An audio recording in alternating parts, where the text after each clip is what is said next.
আপনারা ইয়াজুজ মাজুজের নাম শুনেছেন না? ইংরেজিতে বলে গগ ম্যাগগ। নূহ আলাইহিস সালামের 4 সন্তান ছিল, হাম, সাম, ইয়াফাস, কানাআন। এই ইয়াফাসের বংশধর হচ্ছে ইয়াজুজ মাজুজ, জঙ্গলি, হাজার হাজার শুধু বংশ বিস্তার করে। তারা এসে লোকালয়ে মানুষের উপর আক্রমণ করে, তাদের গবাদি পশু এগুলো ছিনিয়ে নেয়, ফলমূল খেয়ে ফেলে। তো জুলকারনাইন বাদশার কাছে যখন বিচার দেওয়া হলো, উনি বললেন ঠিক আছে, তোমাদের ট্যাক্স দেয়া লাগবে না, তোমরা শারীরিক পরিশ্রম করে আমাকে সাহায্য করো। তো উনি বর্তমানে হচ্ছে এক পাশে কৃষ্ণ সাগর, ব্ল্যাক সি, আরেকদিকে কাস্পিয়ান হ্রদ বা কাস্পিয়ান সাগর। এইখানে 2 পাহাড়ের মাঝখানে ফাঁকা জায়গায় তিনি বড় বড় লোহার পাত প্রথিত করলেন, গেড়ে দিলেন। এরপরে তামা, সীসা গালিয়ে বিশাল একটা ওয়াল তৈরি করলেন। এটা জুলকারনাইন উনার বানানো ওয়াল বা ড্যাম, প্রাচীর। এখন আর ইয়াজুজ মাজুজ আসতে পারে না, ওরা আর আসতে পারে না। ওরা প্রতিদিন এটা ভাঙার চেষ্টা করে, কিন্তু ভাঙতে ভাঙতে আরেকটু ভাঙলেই ভেঙে যাবে। ওরা বলে আগামীকাল ভেঙে ফেলবে, ইনশাল্লাহ বলতে ভুলে যায়। এজন্য এরপরের দিন এসে দেখে আবার এটা আগের মতো হয়ে আসছে। কিয়ামতের আগ দিয়ে ওদের মধ্যে এই ইনশাআল্লাহর প্রেরণা আসবে। তাদের একজন বলে উঠবে আগামীকাল ইনশাআল্লাহ আমরা এটা ভেঙে খান খান করে দেব, ঠিকই ভেঙে ফেলবে। তখন তারা ভেঙে চুরে কুটি কুটি ইয়াজুজ মাজুজের দল এসে হামলে পড়বে। সামনে পড়বে তাবারিয়া সাগর। এক দল এসে তাবারিয়া সাগর এমন ভাবে খাবে, এই দল যাওয়ার পরে আরেক দল এসে এখানে যে সাগরে যে পানি ছিল এটা কল্পনাই করতে পারবে না। তারা পৃথিবীতে ফিতনা ফাসাদ করবে। ঈসা আলাইহিস সালাম তখন আসবেন। মক্কার কুরাইশরা কোনোভাবেই যখন রাসূল সাল্লাল্লাহু আলাইহি ওয়াসাল্লামকে দমাতে পারছিল না, তখন তারা প্ল্যান করলো যে আমরা মদিনাতে যে মদিনার ইহুদিদের কাছ থেকে কিছু জেনে আসি। কারণ মক্কাবাসীদের নবী, রাসূল, ওহী, আখিরাত এগুলোর ব্যাপারে কোনো ধারণা ছিল না। তো ফলে তারা কুরাইশরা নজর ইবনে হারিস এবং উকবা ইবনে আবি মুঈত এই দুইজনকে পাঠালো, তোমরা মদিনায় যাও, মদিনায় ইহুদিরা থাকে, ইহুদিদের কাছে তাওরাত নাজিল হয়েছিল। They have idea regarding prophets and আখিরাত, আখিরাত কি, নবী কি, এগুলোর আইডিয়া তাদের আছে। তো তাদের দুইজনকে পাঠালো যে তোমরা যে তাদের জিজ্ঞেস করো যে আমাদের জ্ঞাতি ভাইদের মধ্যে থেকে একজন তো নবী দাবি করে, সে কি আসলে নবী কিনা, আমরা কিভাবে বুঝবো? তো যেই চিন্তা সেই কাজ, তারা গেল মদিনাতে, মক্কা থেকে মদিনায়, যে খুলে বললো যে আমাদেরই এক ছেলে, আমাদেরই এক লোক বয়স 40 হওয়ার পর থেকে বলে আমি নবী, আমার কাছে ওহী আসে, আল্লাহ আমার কাছে বাণী পাঠায়, আর তিনি আমাকে বাণী বাহক করে পাঠিয়েছেন তোমাদের কাছে। এটা আসলে সত্য কিনা, আমরা একটু কনফিউশনে আছি। তো ইহুদিরা বলল তোমরা যে তাকে 3টি প্রশ্ন করবে, যদি উত্তর দিতে পারে বুঝবে সত্য নবী। 1 নম্বরে জিজ্ঞেস করবে যে মুহাম্মদ বলো তো আসহাবে কাহাফ কারা, আসহাবে কাহাফ সম্পর্কে তোমরা কি জানো? যে সূরাটার নাম সূরাতুল কাহাফ। কাহাফ মানে হচ্ছে কেই, গুহা, মানে গুহাবাসী। 7 জন যুবক এই গুহার ভিতরে আশ্রয় নিয়েছিল ঈমান বাঁচানোর জন্য। মুহাম্মদ তুমি যদি সত্য নবী হও বলো এই ঘটনাটা কি। 2 নম্বরে তাকে জিজ্ঞেস করবে জুলকারনাইন বাদশা সম্পর্কে কি জানে, সে কিছু জানে কিনা। 3 নম্বর তাকে জিজ্ঞেস করবে মা হুয়া রূহ, রূহ কি, যে রূহটা দেহে ঢুকলে মানুষ নড়ে চড়ে, প্রাণবন্ত একটা অ্যানিমেশন থাকে, এটা বের হয়ে গেলে সে ডেড বডি, লাশ হয়ে পড়ে থাকে। What is the origin of রূহ, স্পিরিট। এই 3টা প্রশ্নের উত্তর যদি জানে তাহলে আসলেই সে সত্য নয়। তারা এসে জিজ্ঞেস করলো মুহাম্মদ বলো আসহাবে কাহাফ কারা, বলো জুলকারনাইন কে, বলো রূহ কি। এই 3টা প্রশ্নের উত্তর যদি করতে পারো তাহলে বুঝবে তুমি সত্য নবী। রাসূল সাল্লাল্লাহু আলাইহি ওয়াসাল্লাম বললেন ঠিক আছে যাও, আগামীকাল উত্তর বলে দেব। তিনি ইনশাআল্লাহ বলতে ভুলে গেলেন। রাসূল সাল্লাল্লাহু আলাইহি ওয়াসাল্লামের ধারণা ছিল প্রতিদিনই তো জিবরাইল কোরআনের আয়াত নিয়ে আসে, তো তারই ধারাবাহিকতায় আগামীকাল আসবে, আমি জিজ্ঞেস করে নিব এই 3টা প্রশ্নের উত্তর। তারপরের দিন সবাই এসে হাজির, কিন্তু জিবরাইল আলাইহিস সালাম আসেনি। রাসূল সাল্লাল্লাহু আলাইহি ওয়াসাল্লাম একটু বিব্রতকর পরিস্থিতিতে বললেন। তারা বলল তুমি তো আজকে অ্যাপয়েন্টমেন্ট দিয়েছো, ডেট দিয়েছো, বলো উত্তর বলো। রাসূল সাল্লাল্লাহু আলাইহি ওয়াসাল্লাম বলল আজকে না, আগামীকাল বলে দিলাম। রাসূল সাল্লাল্লাহু আলাইহি ওয়াসাল্লাম ইনশাআল্লাহ কথাটা আর মনে করতে পারতেছেন না। এরপরের দিনও তারা এসে হাজির, কিন্তু রাসূল সাল্লাল্লাহু আলাইহি ওয়াসাল্লাম উত্তর দিতে পারতেছেন না। তারপরের দিন এভাবে পিছাচ্ছেন, রাসূল সাল্লাল্লাহু আলাইহি ওয়াসাল্লাম ডেট দিচ্ছেন না। এভাবে 1 দিন 2 দিন 3 দিন না, 15 দিন। কয় দিন? এদিকে তো এই প্রশ্নের উত্তর জানার জন্য এখন 1 জন 2 জন আসে না, দলে বলে কাফিররা আসে। কারণ রাসূল সাল্লাল্লাহু আলাইহি ওয়াসাল্লামকে এখানে অপমান করা যাচ্ছে, ছোট করা যাচ্ছে, হেয় করা যাচ্ছে। তারা এসে হাসাহাসি করে। আবু বকর, ওমর রাদিয়াল্লাহু আনহুকে বলে দেখো তোমরা না বলছো সত্য নবী, উনি সত্য নবী হলে তো প্রথম দিন উত্তর দিয়ে দিতে পারতো, পারে না কেন? এটা থেকে বোঝা যাচ্ছে তিনি আসলে মিথ্যাবাদী। 15 দিন রাসূল সাল্লাল্লাহু আলাইহি ওয়াসাল্লামের জন্য এত বিব্রতকর পরিস্থিতি আর ছিল না। 15 দিন পর আল্লাহ তাআলা আয়াত নাযিল করলেন ওয়ালা তাকুলান্না বিশাইইন ইন্নী ফাইলুন যালিকা গাদা ইল্লা আইয়াশা আল্লাহ। অর্থাৎ হে নবী, ভবিষ্যতের কোনো কাজে যখন ওয়াদা দিবেন, কমিটমেন্ট করবেন, আপনি আইয়াশা আল্লাহ মানে ইনশাআল্লাহ বলা ছাড়া কখনো দিবেন না। রাসূল সাল্লাল্লাহু আলাইহি ওয়াসাল্লামকে শিক্ষা দেওয়ার মধ্য দিয়ে বেসিক্যালি আল্লাহ তাআলা গোটা মুসলিম উম্মাহকে শিক্ষা দিলেন, আমাদেরকে শিক্ষা দিলেন, যাতে আমরা ভবিষ্যতের কাজে আগে ইনশাআল্লাহ বলি। তো রাসূল সাল্লাল্লাহু আলাইহি ওয়াসাল্লাম লেসনটা পেলেন, এরপর আল্লাহ তাআলা উত্তর জানিয়ে দিলেন, আম হাসিবিতা আন্না আসহাবাল কাহফি ওয়ার রাকিমি কানু মিন আয়াতিনা আজাবা।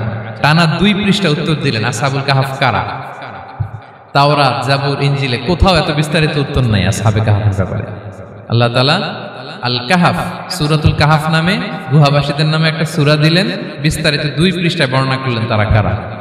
কুরাইশরা তো তাআজ্জুব বনে গেল, ঘটনা কি, মুহাম্মদের উত্তর কিভাবে জানলো? সে তো কারো কাছে পড়ে নাই, লেখে নাই, এই দেশের বাইরেও কোথাও যায় নাই। দ্বিতীয় প্রশ্ন ছিল যুলকারনাইনকে আল্লাহ আয়াত নাযিল করলেন, ওয়াসআলুনাকা আন যিলকারনাইন কুল সাআতলু আলাইকুম মিনহু যিকরা। টানা আল্লাহ তাআলা প্রায় 1.5 পৃষ্ঠা, 1 পৃষ্ঠারও বেশি যুলকারনাইনের ঘটনা শোনালেন।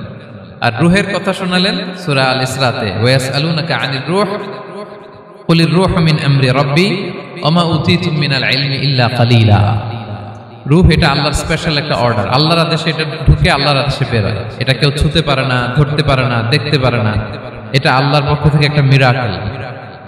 3টা প্রশ্নের উত্তর যখন আল্লাহ তাআলা দিয়ে দিলেন, রাসূল সাল্লাল্লাহু আলাইহি ওয়াসাল্লাম তাদেরকে সাবলীল ভাষায় শুনিয়ে দিলেন, তারা অবাক হয়ে গেল। এইটা হচ্ছে সূরাতুল কাহাফ নাজিল হওয়ার প্রেক্ষাপট। এরকম একটা সিচুয়েশনে নবুয়তির 5ম বছরে আল্লাহ তাআলা এই সূরাটা নাজিল করেছেন। এই সূরার কিছু ফজিলত আছে। রাসূল সাল্লাল্লাহু আলাইহি ওয়াসাল্লাম জুমার দিনে এই সূরাটা আমাদেরকে তেলাওয়াত করতে বলেছেন। আপনারা তেলাওয়াত করেন তো? সূরা কাহাফ যদি জেনে না থাকেন আজকে থেকে করবেন। রাসূল সাল্লাল্লাহু আলাইহি ওয়াসাল্লাম বলেছেন যে জুমার দিনে যে এই সূরা কাহাফ তেলাওয়াত করবে, মান ক্বারা সূরাতাল কাহফি ফি ইয়াউমিল জুমআতি আযা লাহু মিনান নূরি মা বাইনাল জুমআতাইন। 2 জুমার মাঝখানে আল্লাহ তাআলা এই জুমার সময়টাকে তার জন্য আলোকিত করে দেয়। কি করে দেয়? আলোকিত করে দেয়। একটা নূর তার জন্য সেট করে, এই নূর তাকে হেদায়েতের পথে অবশিষ্ট রাখে। এটা হচ্ছে একটা। তাহলে জুমার দিন আমরা সূরা কাহাফ তেলাওয়াত করব, মনে করি এটা সুন্নাহ। জুমার দিনের সুন্নাহগুলোর মধ্যে থেকে একটা সুন্নাহ হচ্ছে সূরা কাহাফ তেলাওয়াত করা। আবার আরেকটা হাদিসে রাসূল সাল্লাল্লাহু আলাইহি ওয়াসাল্লাম বলেছেন, মান হাফিযা 10 আয়াতিন মিন আউয়ালি সূরাতিল কাহফি উসিমা মিন ফিতনাতিদ দাজ্জাল। যে ব্যক্তি সূরা কাহাফের প্রথম 10 আয়াত মুখস্থ করবে সে দাজ্জালের ফিতনা থেকে মুক্তি পাবে। দাজ্জালের নাম তো আপনারা শুনেছেন, ভয়ঙ্কর ডেঞ্জারাস একটা ক্যারেক্টার। পৃথিবীর শুরু থেকে শেষ পর্যন্ত এর চেয়ে বড় ফিতনা আসেনি, আসবেও না। দাজ্জালের ফিতনা, সে তার এক চোখ থাকবে, আরেক চোখ এরকম বন্ধ থাকবে, এখানে লেখা থাকবে কাফারা। কোনোভাবেই তাকে দমানো যাবে না, হত্যা করা যাবে না। আল্লাহ নবী ঈসা আলাইহিস সালাম তাকে হত্যা করবেন। তো যে ব্যক্তি সূরা কাহাফ তেলাওয়াত করবে, সূরা কাহাফের প্রথম 10 আয়াত বিশেষ করে মুখস্থ রাখবে, আল্লাহ তাআলা উসিমা মিন ফিতনাতিদ দাজ্জাল, দাজ্জালের ফিতনা থেকে তাকে বাঁচাবেন।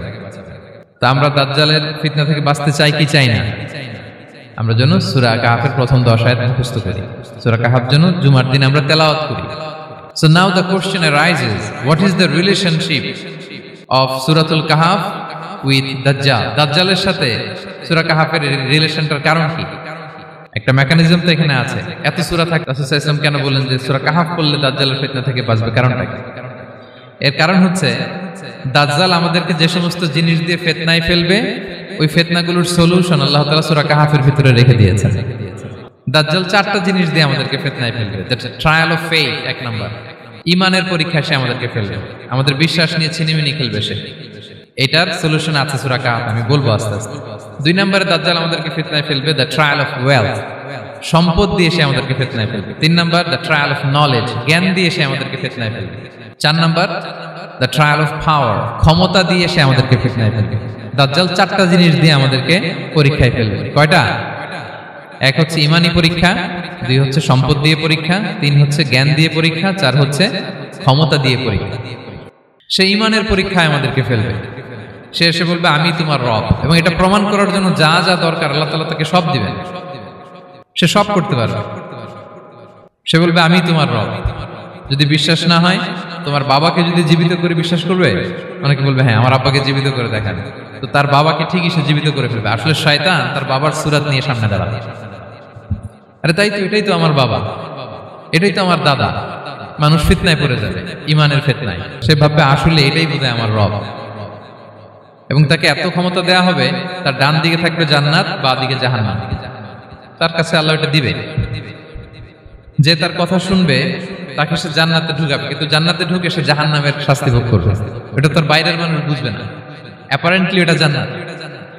আর যে তাকে মানবে না তাকে সে জাহান্নামে ফেলবে, কিন্তু জাহান্নামে ঢুকলেও সে জান্নাতের নাজ নেয়ামত ভোগ করবে। তাহলে এই যে ইমানের ফিতনায় সে ফেলে দিবে আমাদেরকে। তো ইমান কি করে বাঁচাবো, এটা সলিউশন আমি শোনাবো আপনাদের। 2 নম্বরে সে আমাদেরকে সম্পদ দিয়ে ফিতনায় ফেলবে। যার যা লাগবে সে তাই দিতে পারবে, যা লাগবে। সে যদি আকাশকে বলে আকাশ বৃষ্টি দাও, যাকে তারা মানবে ওই এলাকায় বৃষ্টি হবে, সুজলা সুফলা শস্য শ্যামলা হবে, সে সমস্ত এলাকা ফল মূলে ভর্তি হবে, বরকত আর বরকত। আর যে এলাকার লোকেরা, জনপদের লোকেরা তাকে মানবে না, সে বলবে ওখানে বৃষ্টি হবে না, হবেও না, ওখানে খরা, দুর্ভিক্ষ, মাটি ফেটে চলছে, মানুষ না খেয়ে মরবে, মহামারী, দুর্ভিক্ষ দেখা দেবে। তখন বিশ্ববাসী মনে করবে এটাই বোধহয় আমাদের রব। তার মানে সম্পদ দিয়ে ফিতনায় ফেলে দেবে। 3 নম্বর হচ্ছে নলেজ। তার জ্ঞানের কাছে গোটা বিশ্ব হার মানবে। পূর্বের পরের যত জ্ঞান আছে সব আল্লাহ তাকে দিবে। ইলমুল আউয়ালিন ওয়াল আখিরিন, এমন কোন প্রশ্ন নেই যেটা দিয়ে তাকে আটকানো যায়। যাই জিজ্ঞেস করবেন সব জানতা, সব বলে দেয়। ভবিষ্যৎবাণী বলে দিবে, বলবে আগামীকাল ওইখানে অমুক দেশে বোমা বিস্ফোরণ হবে, হবে ওইখানে, ওখানে দুর্ভিক্ষ হবে, হবে ভূমিকম্প হবে, হবে। সে যা বলবে তাই হবে। তার জ্ঞানের এই বহর দেখে মানুষ ফিতনায় পড়ে যাবে। 4 নম্বর হচ্ছে দ্য ট্রায়াল অফ পাওয়ার, ক্ষমতা। তার ক্ষমতার সামনে সবকিছু একেবারে ছিন্ন বিচ্ছিন্ন হয়ে যাবে, এত ক্ষমতা হবে তার। সে যেমনটি বলবে তেমনটি করতে হবে। বাতাসের চেয়ে দ্রুত বেগে সে এক দেশ থেকে আরেক দেশে চলে যাবে। তো তার এই সমস্ত অলৌকিক ক্ষমতা দেখে মানুষ ফিতনায় পড়ে যাবে। এবং এই ফিতনা, এই পরীক্ষার মুহূর্তগুলোতে মানুষ কিভাবে নিজেকে ধরে রাখবে তার সলিউশন আল্লাহ তাআলা সূরা কাহফে দিয়েছেন। এই 4টা ফিতনা থেকে বাঁচার জন্য আল্লাহ সূরা কাহফে 4টা ঘটনা উল্লেখ করেছেন। কয়টা? 1 নাম্বার হচ্ছে আসহাবে কাহফ, যুবকদের ঘটনা, 7 জন যুবকদের ঘটনা। ঈমান কি করে বাঁচাবেন, সলিউশন ওখানে। সম্পদের ফিতনা থেকে কিভাবে নিজেকে বাঁচাবেন, এজন্য একজন বাগানওয়ালার ঘটনা আল্লাহ সেখানে বলেছেন। জ্ঞানের ফিতনা থেকে কি করে বাঁচবেন, এজন্য আল্লাহ তাআলা মুসা আলাইহিস সালাম এবং খিজির আলাইহিস সালামের ঘটনা সেখানে উল্লেখ করেছেন। আর ক্ষমতার ফিতনা থেকে কি করে বাঁচবেন এটা বোঝানোর জন্য আল্লাহ তাআলা যুলকারনাইনের ঘটনা উল্লেখ করেছেন। 4টা ফিতনা থেকে বাঁচার জন্য কয়টা ঘটনা? 4টা ঘটনা। আমরা তাহলে একটা একটা করে ঘটনা শুনি, আমরা একটু উদ্ধার করার চেষ্টা করি যে কি কি সলিউশন আল্লাহ তাআলা আমাদের বাতলে দিলেন। 1 নম্বর হচ্ছে আসহাবে কাহফের ঘটনা। এটা 250 খ্রিস্টাব্দের সময়কালে রোমান সাম্রাজ্যের একজন বাদশা ছিল, নাম দাকিয়ানুস, প্রতাপশালী বাদশা, পৌত্তলিক, মূর্তির পূজা করে। ঈসা আলাইহিস সালাম বিদায় নিয়েছেন, 200-250 বছর হলো।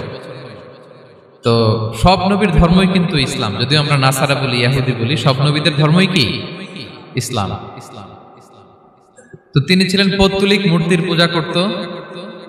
আর তার এলাকায় কেউ যদি ঈসা আলাইহিস সালামের নাম নিত, আখিরাতে বিশ্বাস করত, আল্লাহ বিশ্বাস করত, তাদেরকে তারা পাথর মেরে হত্যা করত। এজন্য ভয়ে কেউ ঈসাই ধর্মে ঈমান আনতো না, মানে ইসলামে ঈমান আনতো না। এই রাজার ভয়ে সবাই মূর্তির পূজা করত। কিন্তু 7 জন যুবক ছিল, তারা স্রোতে গা ভাসিয়ে দেয়নি, স্রোতের বিপরীতে তারা ঈমান নিয়ে দাঁড়িয়েছে। তারা ঈসা আলাইহিস সালামের রেখে যাওয়া সত্য ধর্মের উপর ঈমান এনেছিল, আখিরাতে তারা বিশ্বাস করত।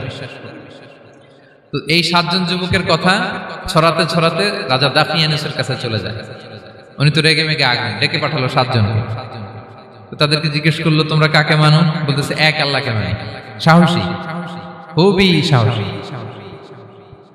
বলতেছে তুমি কি জানো তোমরা কার সামনে কথা বলতেছো? আমি তো তোমাদেরকে মৃত্যুদণ্ড দিতে পারি। তারা বলে দেন, কিন্তু আমরা সব বিসর্জন দিলেও ঈমান বিসর্জন দিতে পারবো না। সুবহানাল্লাহ। তিনি বললেন, তোমরা যুবক মানুষ, রক্ত গরম, আবেগে কথা বলতেছো, 3 দিন সময় দিলাম, যাও ঈসার নাম ভুলে যাও, আখিরাত ভুলে যাও, আল্লাহর নাম ভুলে যাও। 3 দিন পরে তোমাদেরকে আবার ইন্টারভিউ নেব। ওই দিন যদি একই কথা বলো, পাথর মেরে 7 জনকে দুনিয়া থেকে উড়িয়ে দেব। তারা চলে গেল। এবার 7 বন্ধু মিলে পরামর্শ করতে লাগলো, কি করতে পারি আমরা, এই গুণে ধরা সমাজকে আমরা কিভাবে বাঁচাবো, এই পৌত্তলিকতার ছোবল থেকে এই ইফসিস নগরীকে বাঁচাবো কি করে। নগরীটার নাম ছিল ইফসিস নগরী। বর্তমানে এটা তুরস্কের ইজমির শহরে অবস্থিত। এখনো জায়গাটা প্রত্নতাত্ত্বিকদের ওই ইয়েতে এটা সংরক্ষিত, এখনো টুরিস্টরা যায়। তো তারা বলল, আমরা ঈমান বিসর্জন দিব না, যদি আমরা ওদের কথা মেনে নিই আমরা তো মুশরিক হয়ে গেলাম। চলো আমরা এক কাজ করি, আমরা এলাকা ছেড়ে দিই। এই 7 যুবক আল্লাহর উপর ভরসা করে তারা বাড়ি ঘর আত্মীয় স্বজন সব ছেড়ে দিয়ে লোকালয় ছেড়ে দূরে একটা পাহাড়ের ভেতরে আশ্রয় নিল। পাহাড়ের ভেতরে একটা গুহা ছিল, এই গুহাকে আরবিতে বলে আল কাহাফ। কি বলে? এই সূরার নাম কি? সূরাতুল কাহাফ। তো তাদের সাথে সাথে একটা কুকুরও যাচ্ছিল। তারা বারবার তাড়িয়ে দেওয়ার চেষ্টা করতেছিল কুকুরটাকে যাতে না যায়, কিন্তু এই কুকুর শুধু কান্না করে তার সাথে যাওয়ার জন্য ঘেউ ঘেউ করতেছিল। এই কুকুরটাকেও সাথে নিল। ভালো মানুষদের সাথে থাকলে কি হয় দেখেন, এই কুকুরের কথা, যেহেতু 7 জন ইমানদারের সাথে একটা কুকুর ছিল, এই কুকুরের কথা আল্লাহ সূরাতুল কাহাফে উল্লেখ করে দিয়েছে। ওয়া কালবুহুম বাসিতুন যিরাআইহি বিল ওয়াসি। তো তারা ভিতরে গেল, যে প্রচন্ড ক্লান্ত, তারা ঘুমিয়ে পড়ল। কি করলো? এই এক ঘুমে আল্লাহ 309 বছর কাটাই দিলেন। কয়শো 9 বছর? 9 বছর ঘুম, সব ঘুম, প্রচন্ড ঘুম, ঘুম যেন আর কাটে না। 309 বছর পরে এরা জাগলো। এখন খুব ক্ষুধা, ঘুমে আর মোর ভাঙতেছে। আর একজন জিজ্ঞেস করতেছে, কি লম্বা সময় ঘুম দিলাম কোথায় আমরা? একজন বলতেছে, হ্যাঁ মনে সারাদিনই ঘুমাইছি আমরা। আরেকজন বলতেছে, না না সারাদিন না, দিনের কিছু অংশ হয়তো ঘুমাইছি। আসলে কয় বছর ঘুমাইছে? 309 বছর। তো এদিকে সভ্যতার তো চেঞ্জ। এখানে ওই দাকিয়ানুস মরে, এর ছেলে মরে, এর নাতি মরে, পুতি মরে, এখন 6ষ্ঠ নম্বর রাজা আসছে। প্রজন্মের পর প্রজন্ম তো শেষ। 309 বছর কমপক্ষে 4-5টা জেনারেশন চেঞ্জ হবে। তো জেনারেশন চেঞ্জ হয়ে, এলাকা চেঞ্জ হয়ে, তারা যে স্বপ্ন দেখেছিল এই ইফসিস নগরীতে কালিমার পতাকা উঠবে, তাদের স্বপ্ন আল্লাহ বাস্তবায়ন করেছেন। 309 বছরের ব্যবধানে এই এলাকার সবাই মুসলিম হয়ে গেছে। আল্লাহ চাইছিলেন ওদেরকে দেখাবে এটা, যে স্বপ্নটা যে বাস্তবায়ন হয়েছে এটা দেখাবে। তো ঘুম থেকে উঠছে, একজনকে তারা বললো যে লুকায় লুকায় চাদর মুড়ি দিয়ে কিছু রুটি নিয়ে আসো বাজার থেকে, যাতে তোমাকে না চিনে। চাদর মুড়ি দিয়ে যাও। কিছু পয়সা ছিল, মুদ্রা দিয়ে দিস। তো সে যে যখন দোকানদারের কাছ থেকে রুটি নিয়েছে আর মুদ্রা দিছে, দোকানদার বলে, এই মুদ্রা কোথা থেকে আসলো? 309 বছর আগে মালয়েশিয়াতে রিঙ্গিট ছিল কিনা জানি না, যেভাবে ওরা ট্রানজাকশন করতে পারে, যেটা ছিল ওইটা যদি এখন কেউ দেয়, রাজধানী বিলাসে খাবার পাওয়া যাবে? হ্যাঁ। তো রুটিওয়ালা বলে, তুমি বর্তমান সময়ের মুদ্রা দাও, এটা দিচ্ছ কেন? বলতেছে, এটা তো বর্তমান সময়ের মুদ্রা। বলতেছে, এই যে মুদ্রার মধ্যে দেখো কোন সালের সিল দেওয়া, এটা তো শত শত বছর আগে। বলতেছে, কি বলে শত বছর আগে? আমি তো আজকে সকালেই বাজার করলাম, ওই বাজার করে যে টাকাগুলো ছিল ওইটাই তো পকেটে। বলতেছে, বলে কি? নিশ্চয়ই তুমি গুপ্তধনের সন্ধান পেয়েছো, হিডেন ট্রেজার। বলো, মানে তার সাথে এদের কথাবার্তা কিছু মিলতেছে না। পরে তাকে ধরে ওই সময়কার রাজার কাছে নিয়ে গেছে। ওই রাজা আবার মুসলিম, সবাই মুসলিম তো হয়। সে যা বলে এরাও কেউ বিশ্বাস করে না, এরাও যা বলে এও বিশ্বাস করে না। আর এলাকা, এর বাড়ি ঘর আসবে কোত্থেকে? এর নাতি পুতি যা আছে 5-6 পুরুষ তো মরে সবাই কবরে। তখন তার কথা শুনে সবাই অবাক। তো এটা মিলানোর জন্য তারা 309 বছর আগের দাকিয়ানুস বাদশার সরকারি যে নথিপত্র, ওই পুরাতন ছিঁড়া নথিপত্র তারা বের করলো। বের করে দেখে ঠিকই দাকিয়ানুস নামে এক বাদশা ছিল, আর অনেক শত শত বছর আগে মোস্ট ওয়ান্টেড 7 জন যুবক ছিল, যাদের ব্যাপারে এক্সিকিউশনের অর্ডার ছিল। এখন দেখে তারা অবাক। লম্বা ঘটনা আমি খুব শর্ট করে বলতেছি। পরে সবাই মিলে তাকে সহ ওই গুহায় গেল। গুহায় যাওয়ার পরে সে বাকিদেরকে ডাকতে গুহার ভিতরে ঢুকলো। আল্লাহ তাআলা 7 জনকে ওইখানে মৃত্যু দিয়ে দিলেন। চিরকালের জন্য এই 7 জন ঘুমায় পড়ল। আর এলাকাবাসী, রাজা সহ ওইখানে তারা একটা মসজিদ নির্মাণ করলো। দিস ইজ দ্য স্টোরি অফ আসহাবে কাহাফ। তো এলাকাবাসী যদিও মুসলিম হয়েছিল, কিন্তু আখিরাতের ব্যাপারে তাদের একটা সন্দেহ ছিল, যে আসলে মানুষ মরার পরে কি আবার জীবিত হবে? মৃত্যুবরণ করার পরে আবার মানুষ জীবিত হবে? তাদের মনের মধ্যে একটা সন্দেহ ছিল যে আসলে মারা গেলে মানুষ আবার উঠতে পারে। তো তাদের এই সন্দেহ দূর করার জন্য আল্লাহ তাআলা এই 7 জনকে 309 বছর ঘুম পাড়িয়ে আবার জীবিত করলেন। সুবহানাল্লাহ বিহামদিহি। তাহলে ঈমান কিভাবে বাঁচাতে হয়, এটার প্রেরণা আমরা এই 7 যুবকের কাছ থেকে পাই। এখানে যেটা আমরা শিখি প্রিয় ভাইরা, 1 নম্বর লেসন হচ্ছে আমাদের গুড কোম্পানি লাগবে, রাইটাস পিপল, মানে আমাদের সার্কেলটা ভালো হইতে হবে। তাদের 7 জনের সার্কেলটা খুব ভালো ছিল, ফলে তারা বিপথে যায় নাই, এবং তারা এমন শক্ত সিদ্ধান্ত নিয়েছে যে আল্লাহ তাআলা সেটাতে বরকত দিয়েছেন, গোটা সমাজকে আল্লাহ তাআলা চেঞ্জ করে দিয়েছেন। এটা হচ্ছে 1 নম্বর লেসন। আপনি ঈমান বাঁচাতে হলে আপনার সার্কেল ভালো লাগবে। খুঁজবেন, যে এলাকায় যাবেন ওখানে নামাজি সার্কেল কারা আছে, ওখানে জ্ঞানী গুণী সার্কেল কারা আছে, ওখানে ভালো কাজ করতে চায়, একে অপরকে সহযোগিতা করে, কল্যাণের পথের যাত্রী কারা আছে খুঁজতে হবে আপনাকে। খুঁজে ওই সার্কেলে আপনি যুক্ত হবে, তাইলে ঈমান বাঁচানো যাবে। ক্লিয়ার? 2 নাম্বার হচ্ছে conflict between believers and disbelievers it's universal. সত্য মিথ্যার লড়াই এটা চিরন্তন, আজীবন থাকবে। এটা ওনাদেরও ছিল, এখনো আমাদের লড়াই করে যেতে হচ্ছে, আমাদের ভবিষ্যৎ প্রজন্মও করবে। এই লড়াইটা আমরা করে যেতে চাই, কি বলেন? হ্যাঁ, থামা যাবে না, আমরা থামতে আসিনি, আমরা এই লড়াইটা করে যাব, আমরা সত্যের কথা বলেই যাব ইনশাআল্লাহ বলেন। 3 নাম্বার হচ্ছে যুবকরা চাইলে একটা সমাজকে পাল্টে দিতে পারে।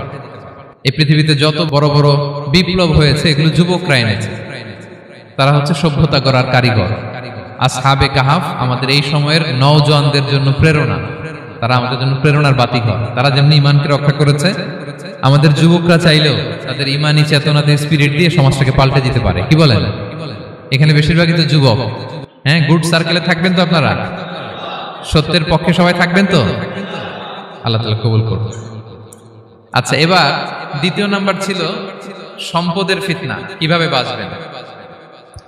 আসহাবে কাহাফের পরে সূরা কাহাফে আল্লাহ তাআলা একজন বাগানওয়ালার ঘটনা বলেছে। 2 জন বন্ধু, একজন একটু গরিব, সে বিশ্বাসী, আরেকজন ধনী, সে অবিশ্বাসী। তাকে আল্লাহ তাআলা বিশাল বড় খেজুরের বাগান আর আঙ্গুরের বাগান দিয়েছেন, বিশাল বড়, অনেক বড় বিজনেস ম্যাগনেট। তো এই সম্পদের অহংকার সে করত। সে প্রায় তার গরিব বন্ধুকে বলতো যে তোর চেয়ে আমার সম্পদও বেশি, সন্তানও বেশি, জনবল বেশি, লোকবল বেশি, অর্থবল বেশি, সব বেশি। অহংকারে তার পা মাটিতে পড়তো না।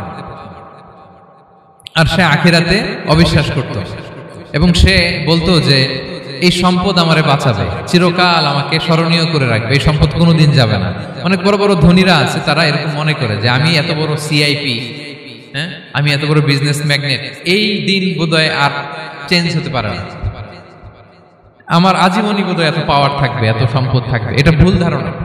এটা কি ভুল ধারণা? এই যে তুরস্কে দুর্ভিক্ষ হইল না, আপনারা দেখছেন না যে অনেক সম্পদের মালিক বাড়ি ঘর ভেঙে রাস্তার ফকির।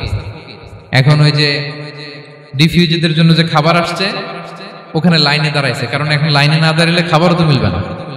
1000 কোটি টাকার মালিক ছিল, ভেঙে চুরে সব শেষ। এখন রিলিফের নেওয়ার জন্য দুস্থদের কাতারে ওখানে দাঁড়াইছে, কারণ দাঁড়াইলেই কিছু খাবার পাওয়া যাবে, খিচুড়ি পাওয়া যাবে, তা না হলে তো খাবারটাও মিলবে না।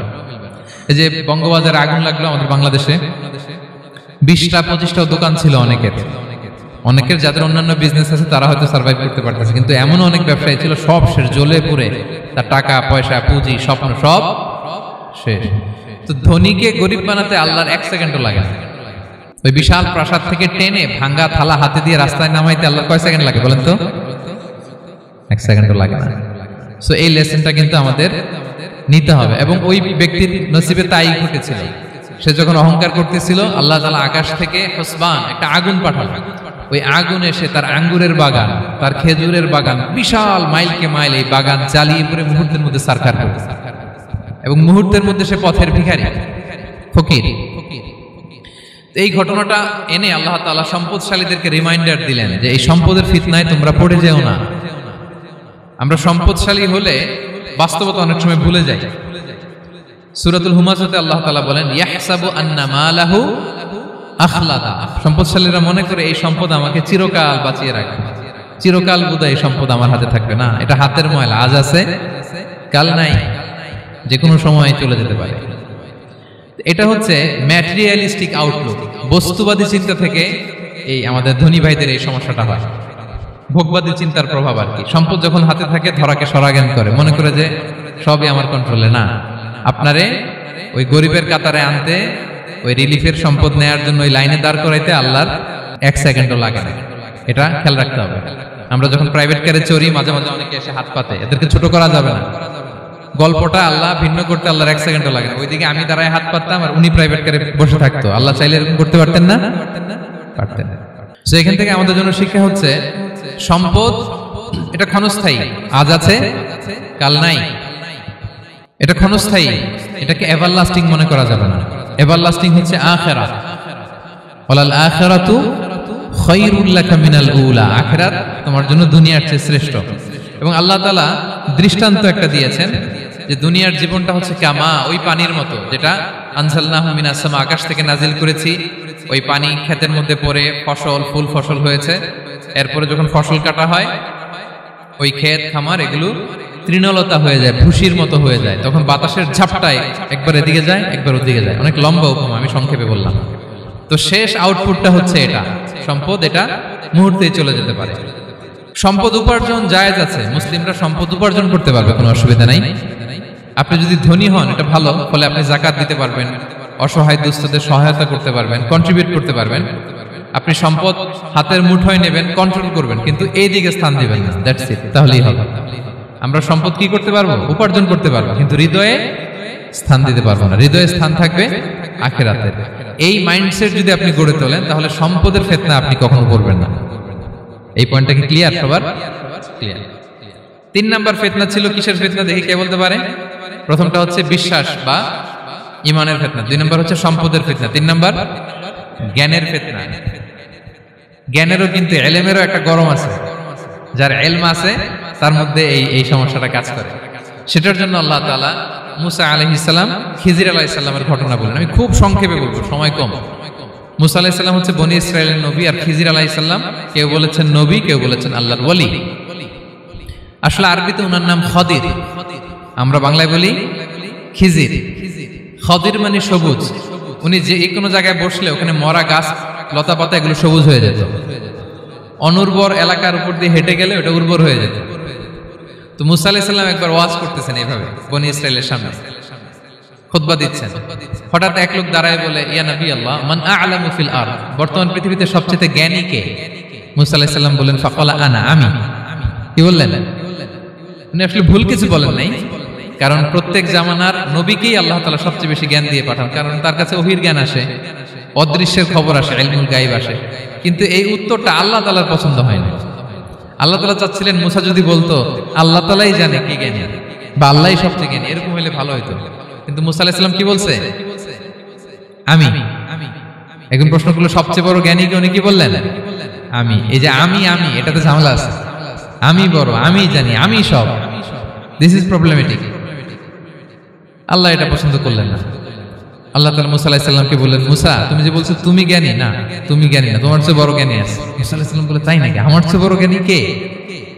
তো আল্লাহ তাআলা বললেন, ইযহাব ইলা মাজমাইল বাহরাইন, 2 সাগর বা 2 নদীর মিলনস্থলে যাও, ওখানে আমার এক বান্দা আছে তোমার চেয়েও জ্ঞানী। মুসা আলাইহিস সালাম বললেন, তাই নাকি? তো আল্লাহ, আমি কিভাবে চিনি উনি কোথায় থাকে, কিভাবে বুঝবো? আল্লাহ বললেন, একটা বড় মাছ নাও, এটাকে ফ্রাই করো, এটাকে ফ্রাই করে একটা ঝুড়ির ভেতরে নাও, যেখানে এই মাছটা সাগরে ঢুকে যাবে ওখানে আমার বান্দাকে পাবে। তো উনি ওনার সহযোগী ইউশা ইবনে নুনকে নিয়ে হাঁটতে লাগলেন। হাঁটতে হাঁটতে এক জায়গায় ক্লান্ত হয়ে পাথরের পাশে বিশ্রাম নিলেন। ওই পাথর থেকে আবার এক ধরনের পানি বের হয়, এই পানিটারে বলে আবে হায়াতের পানি, মাউল হায়াত, জীবন নদীর পানি। এই পানি কোনো মৃত প্রাণী বা বস্তুর গায়ে লাগলে ওটা জীবিত হয়ে যায়।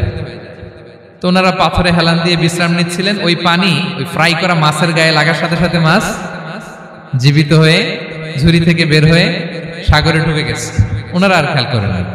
এরপর আবার হাঁটতে লাগলেন। হাঁটতে হাঁটতে যখন ক্লান্ত শ্রান্ত, তখন বলে, এই ইউশা, আমাদের ওই মাছ, ফ্রাই মাছটা দাও, এখন খাই। ঝুড়ি খুলে দেখে মাছ নাই। মাছ গেল কোথায়? তখন ইউশা বলল, হয়তো আমরা যে পাথরের ওখানে বিশ্রাম নিয়েছিলাম ওখানে আমরা মিসিং, ওখানে হারাই ফেলছি। চলো চলো, আরে ওইদিকে তো যাইতে হবে আমাদের। উনি গেলেন, যে দেখে মাছ যে জীবিত হয়ে বালুর দিকে নাড়াচাড়া করতে করতে সাগরে ঢুকে গেছে, ওখানে দাগ আছে।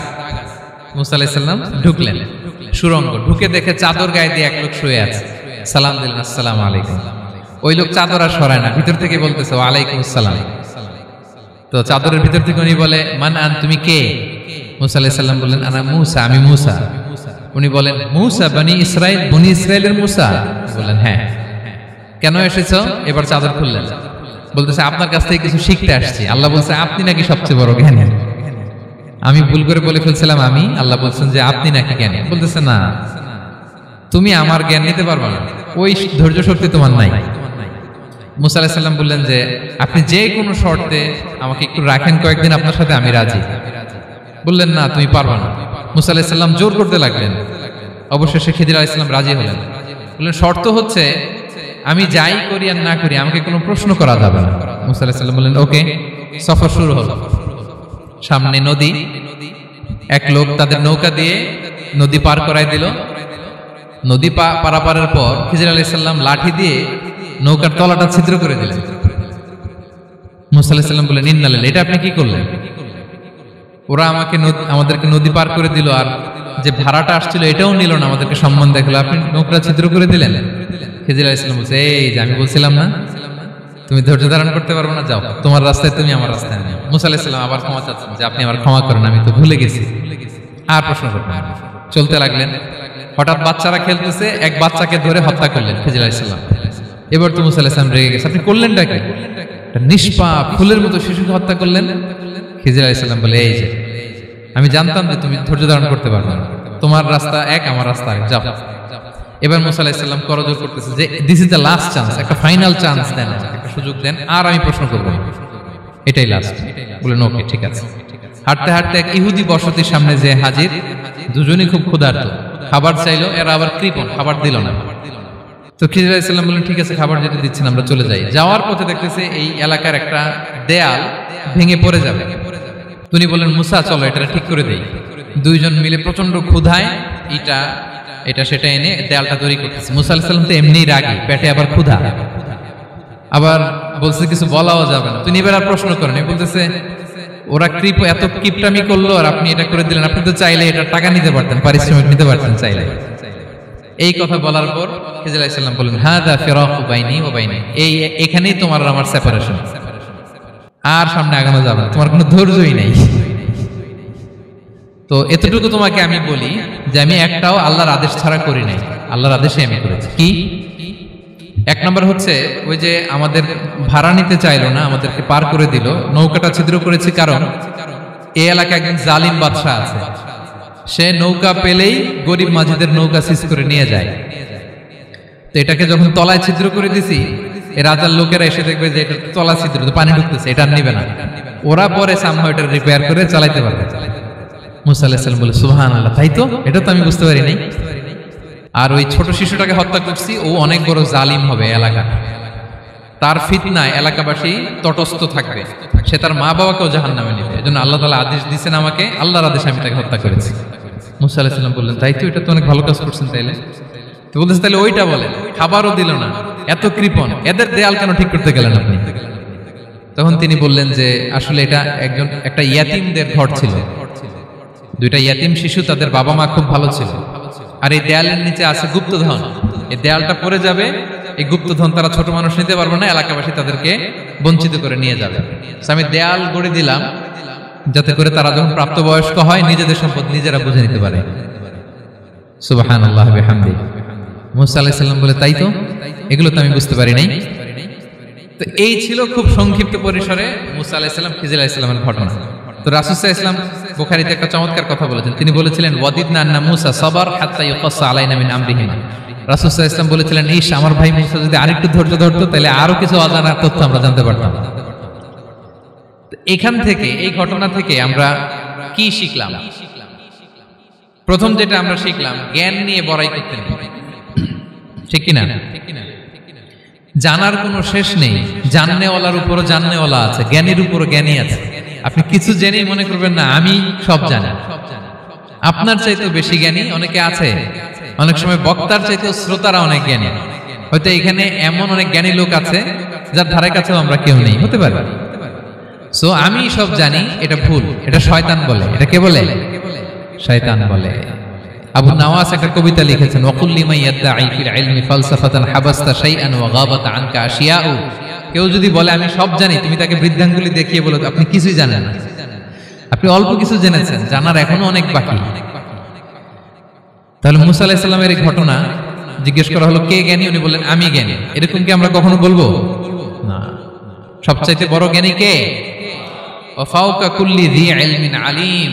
সবচাইতে বড় জ্ঞানী আল্লাহ তাআলা। সো জ্ঞান নিয়ে আমরা অহংকার করব না। দুই নম্বর যে শিক্ষাটা আমরা পাই, ওই যে নৌকা দিয়ে পারাপার হচ্ছিল, তখন একটা চড়ুই পাখি এসে সাগরের মধ্যে মুখ দিয়েছিল। তো খিজির আলাইহিস সালাম বললেন, মুসা তুমি কি চড়ুই পাখিটা দেখতে পাচ্ছ? হ্যাঁ দেখতে পাচ্ছি। চড়ুই পাখিটা যে সাগরে মুখ দিয়ে দেখতে পাচ্ছ? হ্যাঁ দেখতে পাচ্ছি।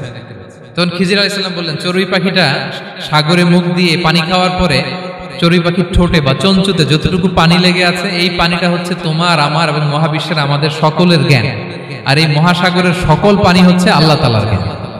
আল্লাহ তাআলা বলেছেন, ওমা উতিতুম মিনাল ইলমি ইল্লা কালিলা, আমি তোমাদেরকে একেবারে অল্প জ্ঞান দিয়েছি, একেবারে অল্প।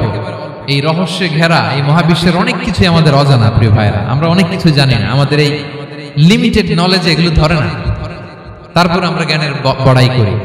আপনারা উপমাটা বুঝতে পারছেন? একটা নৌকা থেকে চড়ুই পাখি ঠোঁট দিয়ে পানি খাচ্ছে, পানি খাওয়ার পরে স্বভাবতই চড়ুই পাখির ঠোঁটে একটু পানি তো লাগবে। খিজির বললেন যে এই পানিটা হচ্ছে তোমার আমার পৃথিবীর সবার জ্ঞান, আর এই সাগরের বাকি পানিগুলো কার জ্ঞান? এবার বুঝতে পারছেন আল্লাহ তাআলার জ্ঞানের পরিধি। আমরা জ্ঞান নিয়ে যেন কখনো কি না করি, বড়াই না করি। জ্ঞান দুই ধরনের, একটা বাহ্যিক জ্ঞান, একটা অন্তর্নিহিত জ্ঞান। External knowledge, internal knowledge. আমরা যখন কোরআন হাদিস পড়ি আমাদের বাহ্যিক জ্ঞান অর্জন হয়। কোরআন হাদিস পড়লেই আপনি জ্ঞানী হয়ে যান। এটা কোরআন হাদিস পড়তে হয়, এটা ডাইজেস্ট করতে হয়, এটার উপর আমল করতে হয়। এই জ্ঞান অর্জন শেষে এরপরে আল্লাহর প্রিয় বান্দাদেরকে আল্লাহ অন্তরে ইলমের নূর দেন, ইলহাম দেন। That is the knowledge, that is the pure knowledge. আপনি হাফেজে কোরআন হয়ে ভাবেন না আপনি সব জানেন, আপনি বুখারী মুখস্থ করে ভাবেন না সব জানেন। এই সব জ্ঞান অর্জন করার পরে ইলমের নূর হাসিল হয়, সেটা আল্লাহ সবার দেয় না। সো এই অন্তর্নিহিত জ্ঞান, দূরদৃষ্টি, farsightedness, that is the pure knowledge. এটার জন্য বছরের পর বছর, যুগের পর যুগ সাধনা করতে হয়। সেটার জন্য এই জ্ঞান অর্জনের জন্য তিনটা জিনিস করতে হয় ইলমের নূর অর্জনের জন্য। কয়টা? এক হচ্ছে বিনয়, দুই হচ্ছে সফর, তিন হচ্ছে সবর। আবার বলি, এক হচ্ছে বিনয়, দুই হচ্ছে সফর, তিন হচ্ছে সবর। আল্লাহ তাআলা আল্লাহর নবীকে তাওরাত দেওয়ার পরেও আরো ট্রেনিং সেশন করাইছেন খিজির আলাইহিস সালামের কাছে। যাও, ওনার কাছে গেলে তুমি ছোট হবা, নত হবা। জ্ঞান যদি আমি নিতে চাই আমাকে ছোট হইতে হবে। ধরেন একটা গ্লাস থেকে একটা খালি গ্লাসে পানি ঢালবো, তো যেটাতে নেওয়া হবে এটা উপরে থাকলে হবে? যে গ্লাসটার মধ্যে পানি আছে এটা উপরে থাকবে, ওইটা ব্ল্যাঙ্ক গ্লাসের মধ্যে পড়বে। আপনি নলেজ ইলম নিতে চাইলে আপনাকে নিচে থাকতে হবে, উনি উপরে থাকবেন। আপনার শায়েখ আপনাকে দিবে, আপনার উস্তাদ আপনাকে দিবে, আপনার মুর্শিদ আপনাকে দিবে। বুঝতে পেরেছেন? তাহলে আমাদেরকে হাম্বলনেস লাগবে, শিখতে হইলে হাম্বল হইতে হয়, বিনয়ী হইতে হয়। আচ্ছা, দুই নাম্বার সফর করতে হয়। এটা আল্লাহ মুসা আলাইহিস সালামকে দিয়ে করাইছেন, যাও পিছে পিছে উস্তাদের পিছে পিছে ঘুরো। তো এজন্য সফর করতে হয়। এখন ঘরে বসে অনেক কিছু জানা গেল, উস্তাদের সান্নিধ্য লাগে, সফর করতে হয়। আমাদের ক্লাসিক আলেমরা হাদিস কালেকশনের জন্য শহরকে শহর সফর করতেন। এখনো আমাদের আলেমরা দেওবন্দে যায়, মিশরে যায়, মদিনায় যায়। এখানকার মালয়েশিয়ান স্টুডেন্টরাও দেশে বিদেশে যে নলেজ অর্জন করে। সফর আপনাকে লাগবে। তাহলে বিনয়, সফর, তিন নম্বরে কি? সবর। ধৈর্যশীল হইতে হবে। দেখেন মুসা আলাইহিস সালাম বারবার প্রশ্ন করে ফেলতেছেন, বারবার ওয়াদা ভঙ্গ করতেছেন। এরকম করলে হবে না, ধৈর্য লাগবে। ধৈর্যের বলে বলিয়ান হলে তখনই আপনার মধ্যে ইলম আসবে। তাহলে জ্ঞানের ফিতনায় পড়ার আর আমাদের কোনো সম্ভাবনা আছে? আমরা বিনয়ী হব, আমরা জ্ঞান আল্লাহর দিকে ফিরাই দেব, আমরা বলবো উনি সবচেয়ে ভালো জানেন। পারা যাবে তো ইনশাআল্লাহ? আচ্ছা, আমি একেবারে শেষ পর্যায়ে চলে আসছি, 2 মিনিটের মধ্যে শেষ করে দিচ্ছি। 3 নাম্বার ছিল কিসের ফিতনা? 4 নাম্বার ক্ষমতার ফিতনা। এই ফিতনা থেকে বাঁচার জন্য সর্বশেষ আল্লাহ তাআলা যুলকারনাইনের ঘটনা বলেছেন।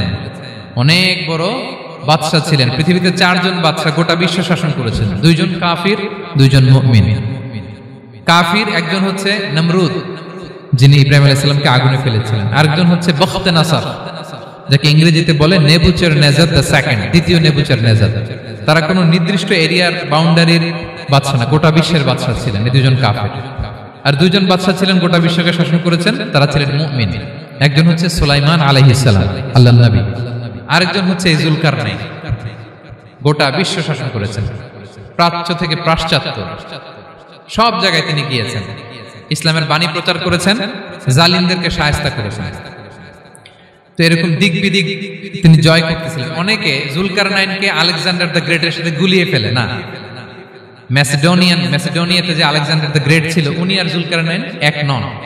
যুলকারনাইন হচ্ছে আল্লাহ তাআলার প্রিয় একজন বান্দা, অনেক বড় সাহসী বীর পুরুষ ছিলেন, গোটা বিশ্বে ইসলাম প্রচার করেছেন। করতে করতে করতে করতে অনেক বড় ঘটনা, আমি সব শেষের ঘটনাটা বলি। উনি জর্জিয়া, বর্তমান যে জর্জিয়ার তিবলিসি এরিয়া, এখানে এসে একটা এলাকার সন্ধান পেলেন, যারা ওনাকে এসে বলল যে এখানে একটা জঙ্গলি গ্রুপ আছে যাদের নাম ইয়াজুজ মাজুজ, তারা এসে আমাদের উপর হামলা করে। হে জুলকারনাইন, আমরা আপনাকে ট্যাক্স কালেক্ট করে দিচ্ছি, আপনি তাদের মাঝে আর আমাদের মাঝে একটা প্রাচীর তৈরি করে দেন। আপনারা ইয়াজুজ মাজুজের নাম শুনেছেন না? ইংরেজিতে বলে গগ ম্যাগগ। নূহ আলাইহিস সালামের 4 সন্তান ছিল, হাম, সাম, ইয়াফাস, কানাআন। এই ইয়াফাসের বংশধর হচ্ছে ইয়াজুজ মাজুজ, জঙ্গলি, হাজার হাজার শুধু বংশ বিস্তার করে। তারা এসে লোকালয়ে মানুষের উপর আক্রমণ করে, তাদের গবাদি পশু এগুলো ছিনিয়ে নেয়, ফলমূল খেয়ে ফেলে। তো জুলকারনাইন বাদশার কাছে যখন বিচার দেওয়া হলো, উনি বললেন ঠিক আছে, তোমাদের ট্যাক্স দেয়া লাগবে না, তোমরা শারীরিক পরিশ্রম করে আমাকে সাহায্য করো। তো উনি বর্তমানে হচ্ছে এক পাশে কৃষ্ণ সাগর, ব্ল্যাক সি, আরেকদিকে কাস্পিয়ান হ্রদ বা কাস্পিয়ান সাগর, এর মাঝখানে 1200 কিলোমিটার লম্বা মাউন্টেন রেঞ্জ, পাহাড়ি এরিয়া, আপনারা গুগলে দেখবেন। এইখানে 2 পাহাড়ের মাঝখানে ফাঁকা জায়গায় তিনি বড় বড় লোহার পাত প্রথিত করলেন, গেড়ে দিলেন। এরপরে তামা, সীসা গালিয়ে বিশাল একটা ওয়াল তৈরি করলেন। এটা জুলকারনাইন উনার বানানো ওয়াল বা ড্যাম, প্রাচীর। এখন আর ইয়াজুজ মাজুজ আসতে পারে না, ওরা আর আসতে পারে না।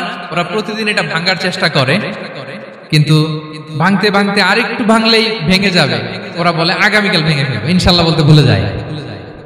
এজন্য এরপরের দিন এসে দেখে আবার এটা আগের মতো হয়ে আসছে। কিয়ামতের আগ দিয়ে ওদের মধ্যে এই ইনশাআল্লাহর প্রেরণা আসবে। তাদের একজন বলে উঠবে, আগামীকাল ইনশাআল্লাহ আমরা এটা ভেঙে খান খান করে দেব, ঠিকই ভেঙে ফেলবে। তখন তারা ভেঙে চুরে কুটি কুটি ইয়াজুজ মাজুজের দল এসে হামলে পড়বে। সামনে পড়বে তাবারিয়া সাগর, এক দল এসে তাবারিয়া সাগর এমন ভাবে খাবে, এই দল যাওয়ার পরে আরেক দল এসে এখানে যে সাগরে যে পানি ছিল এটা কল্পনাই করতে পারবে না। তারা পৃথিবীতে ফিতনা ফাসাদ করবে। ঈসা আলাইহিস সালাম তখন আসবেন, দোয়া করবে আল্লাহ তাআলার কাছে মুমিনরা, একটা মহামারী দিবে আল্লাহ তাআলা ইয়াজুজ মাজুজের মধ্যে, ওরা মরে যাবে সব। এরপর বিশাল এক পাখি এসে তাদেরকে আল্লাহর মর্জি মাফিক এমন এক জায়গায় ফেলে আসবে, কেউ জানবে না। তো তারা যে পচে গলে মাটির সাথে মিশেছিল, এই গলিত লাশ থেকে মাটি খুব উর্বর হয়ে যাবে। এরপর আল্লাহ তাআলা পৃথিবীর মধ্যে বারাকা দিবেন, কিছু রোপণ করলে তাড়াতাড়ি ফুলে ফেপে বড় বড় ফলমূল হচ্ছে। তো এটা কিয়ামতের আলামতের অন্য কোনো আলোচনায় হয়তো আমরা বলবো। তো জুলকারনাইন তিনি বিশাল এখানে প্রাচীর তৈরি করে দিয়েছিলেন, এবং প্রাচীর তৈরি করে দিয়ে তাদেরকে বলেছিলেন যে যতদিন আল্লাহ তাআলা চাইবেন এটা থাকবে, এবং যেদিন আল্লাহ তাআলার আদেশ আসবে এটা ভেঙে খান খান হয়ে যাবে। তার মানে দেখেন, এত পাওয়ারফুল, এত শক্তিশালী, এত ক্ষমতাধর হওয়ার পরেও তিনি তার ক্ষমতাকে কার দিকে ফিরিয়ে দিয়েছেন? যে আল্লাহ যতদিন চাইবে এই প্রাচীর টিকে থাকবে, যেদিন আল্লাহ তাআলার আদেশ আসবে এই প্রাচীর ভেঙে খান খান হয়ে যাবে। সো আমরা ক্ষমতার দেখা পেলে, চেয়ার একটা পেলে আমরা যেন জালিম হয়ে না উঠি, এটা হচ্ছে এখান থেকে শিক্ষা। আমরা যেন জুলুম না করি। উনি সম্পদের মালিক ছিলেন, ক্ষমতার মালিক ছিলেন, কিন্তু উনি যে আল্লাহর বান্দা এটা ভুলে যান নাই। আমরা যখন ক্ষমতাশীল হই, আমরা যখন প্রধানমন্ত্রী হই, আমরা যখন প্রেসিডেন্ট হই, আমরা যখন পাওয়ারফুল হই, আমাদের সবচেয়ে বড় পরিচয় যে আমরা আব্দুল্লাহ, আল্লাহর গোলাম, এটা আমরা ভুলে যাই। আমাদের আসল পরিচয় কি? আমরা আল্লাহর গোলাম। আমরা যে আল্লাহর গোলাম, এই চিন্তাটা, এই সেন্সটা যদি আমাদের মাথায় থাকে, তাহলে ক্ষমতা আমাদেরকে দাম্ভিক বানাতে পারে না, আর ওই ক্ষমতা আমাদেরকে ফিতনায়ও ফেলবে না। তাহলে সম্মানিত সুধী, দাজ্জাল কয়টা জিনিস দিয়ে আমাদেরকে ফিতনায় ফেলবে? 4টা। দ্য ট্রায়াল অফ ফেইথ, ইমানের পরীক্ষা; দ্য ট্রায়াল অফ ওয়েলথ, সম্পদ দিয়ে পরীক্ষা; দ্য ট্রায়াল অফ নলেজ, জ্ঞানের পরীক্ষা; দ্য ট্রায়াল অফ পাওয়ার, ক্ষমতার পরীক্ষা। আর ইমানের পরীক্ষায় উত্তরণের জন্য আল্লাহ তাআলা আমাদেরকে এই সূরায় আসহাবে কাহফের ঘটনা শুনিয়েছেন, যে 7 জন যুবক তারা তাদের ইমানকে হেফাজত করেছিল। সম্পদের ফিতনা থেকে বাঁচানোর জন্য আল্লাহ তাআলা আমাদেরকে এক বাগানওয়ালার কাহিনী জানিয়েছেন, যে সম্পদ পেয়ে তোমরা দাম্ভিক হয়ে যাও, এটা আজ আছে কাল থাকবে না। জ্ঞানের পরীক্ষা থেকে আমাদের মুক্তির জন্য আল্লাহ তাআলা অনেক বড় করে আল্লাহ নবী মুসা আলাইহিস সালাম এবং খিজির আলাইহিস সালামের ঘটনা শুনিয়েছেন, আমাদের বুঝিয়েছেন যে আমাদেরকে বিনয়ী হতে হবে, জ্ঞানের জন্য সফর করতে হবে এবং সবর করতে হবে।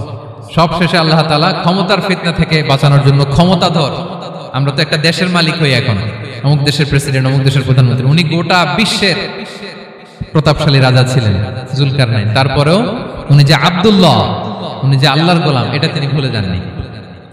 তাহলে এইভাবে যদি আমরা এই ফিতনাগুলো থেকে বাঁচার চেষ্টা করি, তাহলে এই ফিতনা থেকে আমরা বেঁচে থাকতে পারবো, এবং দাজ্জাল যদি এই মুহূর্তেও আসে, সে আমাদেরকে বিভ্রান্ত করতে পারবে না।